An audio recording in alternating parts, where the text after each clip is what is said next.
Auto গাড়ির ইঞ্জিনের প্রাণ হলো এর রিং। আধুনিক ফ্যাক্টরিতে এই রিং তৈরি হয় নিখুঁত প্রযুক্তি ও দক্ষ কারিগরের হাতে।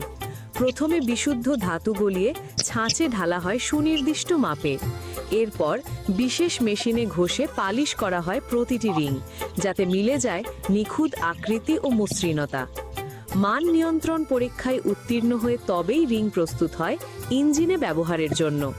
প্রতিটি রিং যেন শক্তি, নির্ভরতা আর গতি সব কিছুর নিখুঁত প্রতীক।